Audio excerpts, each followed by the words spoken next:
Yo, what up? Welcome back to the channel. It's me, your man Cam, and I know what you're probably thinking. You're probably wondering, wow, he's back. I thought he ran away, that coward. Well, joke's on you. I'm here, and I still don't know what the fuck I'm talking about. So, to start things off, why I took my break. To be blunt and honest, just felt like it. Wasn't really feeling like recording or uploading anything. And yeah, last I checked, this is my channel. To kind of touch more on that, I do plan on changing the uploads of this channel. I know I was saying like 2 videos, one at the beginning or one at the end and then one in the middle of the month. Yeah, scrap that off the board. From now on, it's just gonna kind of be whenever I feel like it, because that schedule, I realize, is just gonna lead to me trying to make something when I may not be in the mood to make it.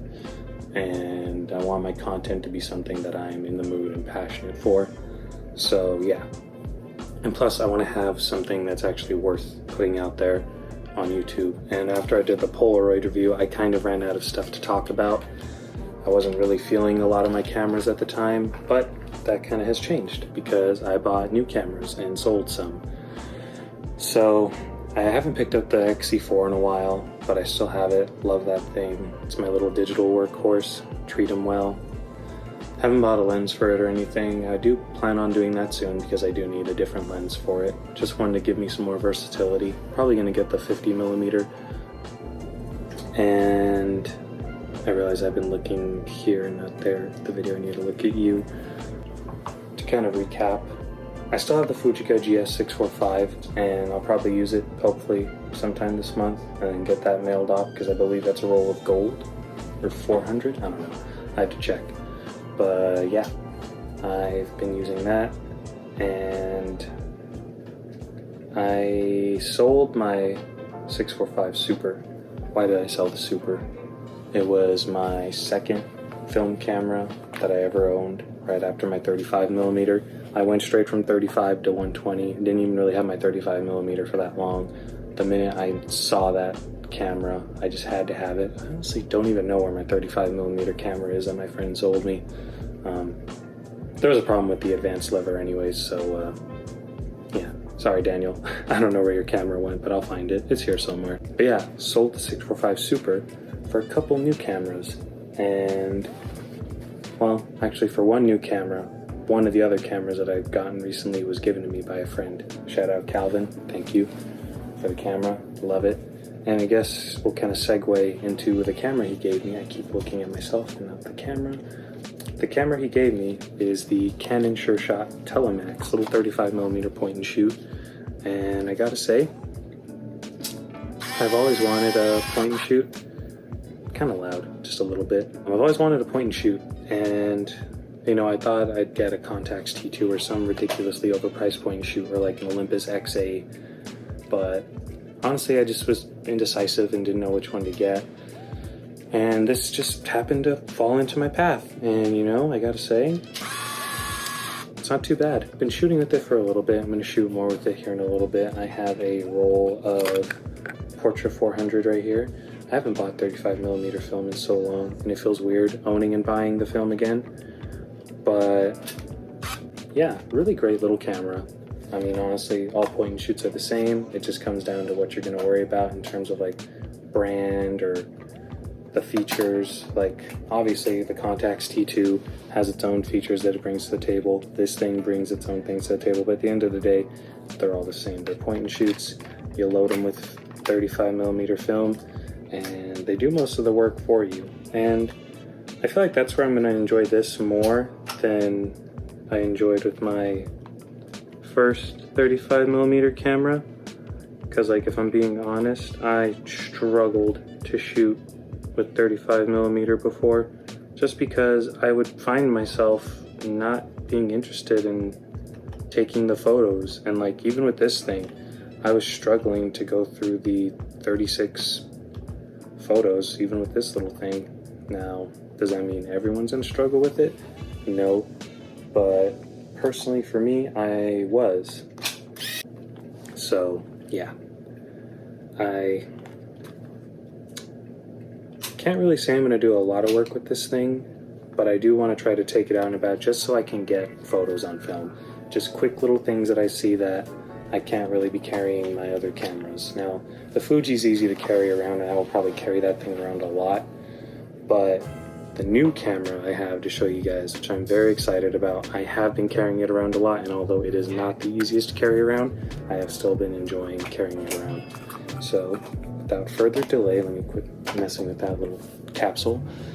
I want to show you guys my newest camera, the RB67 Pro SD. So a lot of you guys are probably like, why the RB? Why not the RZ? Why an RB? Why not a Bronica or something? I like Mamiya.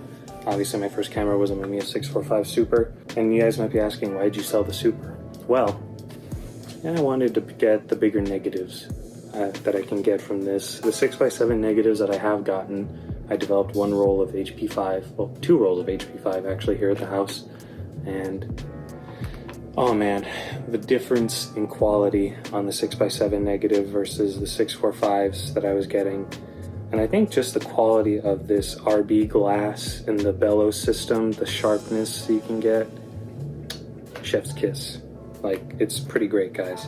And I used to say I would never own a 6x7 camera like an RB or something. Look at me now. But I don't want to talk too much about the camera because I will be talking about that in its own video. I did just send off a lot of film to a new film lab I'm trying, because although I did say yes, I do develop my own black and white film. I used to develop my color, but I've decided against that.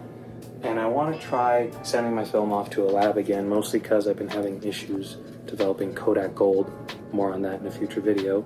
So to finish up this little segue, I'm sending my film to the darkroom, and I've heard great things about them, and I'm pretty excited to be working with them. Their little mail envelope system is great. How you can request them to send you one. You just type in your stuff or write in your stuff. It's great. Super great process, and I'm excited to work with them. But yeah, the RB67, loving it. You guys are going to see a lot of work with it soon. I do have a planned shoot coming up with a friend of mine here in town, Nancy, and I'm hoping she'll let me record a couple clips for the video. And yeah, I'm really happy to own this thing, and like I said, more talking about this and the things I have for it in a future video, but so far, loving it, using this thing, taking it everywhere. Bree is probably annoyed with how much I drag this thing around, but it's okay. She'll get used to it. And Bree, when you watch this, thank you, I love you.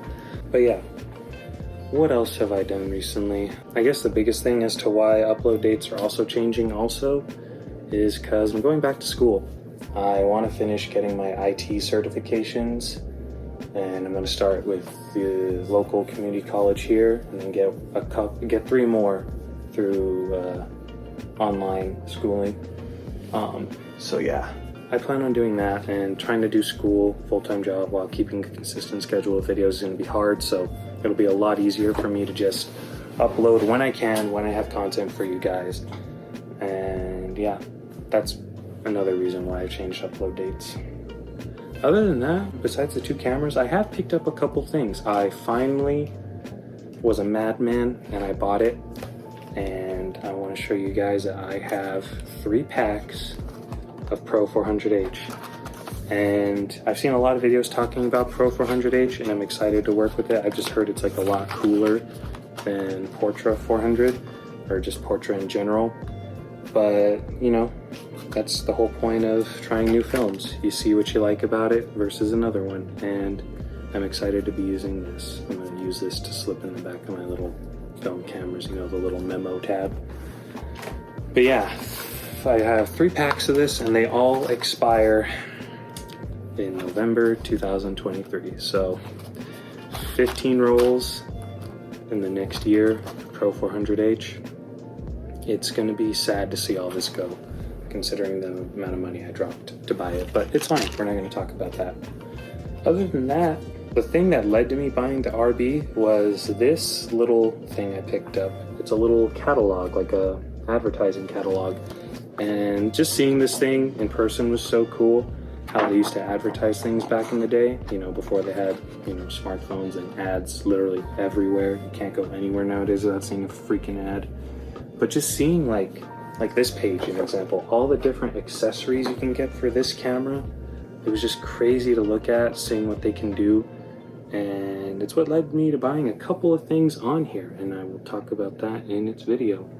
But yeah, I bought a lot of things related to this catalog, so I kind of blame the catalog for making me spend money, but at the end of the day, no one's forcing me to spend it. But yeah, this catalog was just very eye-opening, and it's honestly helped me decide which lenses I plan on buying for this system as well.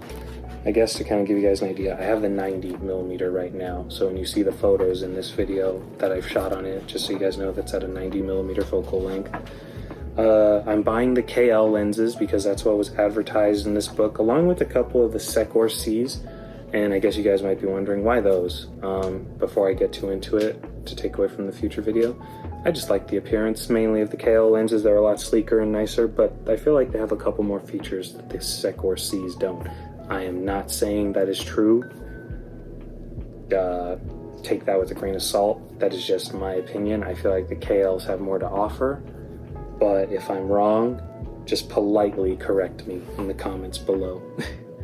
More on that little rant I just went on here in a bit. But yeah, super cool catalog. Honestly, guys, really great. If anyone can find one and you have an RB or you're looking to buy an RB, get this little catalog. It's just like a nice cherry on top of your analog camera collection. I have a couple other little old film related books that I keep and have. So yeah, super cool little book. I wish we still did stuff like this, but like I said, internet ruined that. Now, you guys might be asking, out of all the film cameras and modular film camera systems on 120, why the RB? I will tell you guys, I was considering another system, and that is why I have this catalog as well. Hasselblad. Now, to be specific, the 501C. Why? Well, I've seen a couple videos on it, mainly Grainy Days videos. If you guys don't follow Grainy Day on Instagram or anything, or here on YouTube, please go check him out. Jason's super funny, really knows what he's talking about, and a great photographer. And his 501C is pretty nice. I have to admit that. That was part of the reason that made me want to sink change into the system. And I bought this after I got the Mamiya one, thinking it would show me the same amount of detail. And it does. I mean, like back here you can see literally all the accessories that they had for these things, but it doesn't get too detailed. But I digress, and I'm rambling. I wanted the 501C, and I could have gotten one for the same price of the RB. And yeah, I don't mind 6x6 format. I mean, I shoot on Polaroid, which is basically square format. Roughly, a little bigger probably. Yeah, I'm gonna say it's a little bit bigger than 120 film. But no, yeah, I almost bought the 501C because I think for what I've spent on my kit for the RB and what I will spend, because I plan on buying more accessories for this thing, because this is gonna be my new workhorse camera, I probably could have bought a Hasselblad kit. But, you know, I couldn't betray Mamiya, and at the end of the day, Mamiya won my what's the word, I guess, fanship? I don't know. I'm a fan of Mamiya, what can I say? And I would love to see a modern Mamiya camera. I would cry, and I would definitely drop any stupid amount of money on it. But yeah, those are the things I've picked up recently, the upload dates, and I guess to kind of address what I was talking about coming at me in the comment section below. On the Fujica video, I gave my review, my personal review of what I feel about it, how it works for me. You get the drill when I say that, and if you don't, just let me dumb it down then for those that don't get what I'm saying when I say that. When I review these cameras, it's from my perspective. I'm not super technical. I don't call myself a professional or anything, so I'm not going to list all the technical stuff, because if it doesn't apply to me, I'm not going to talk about it.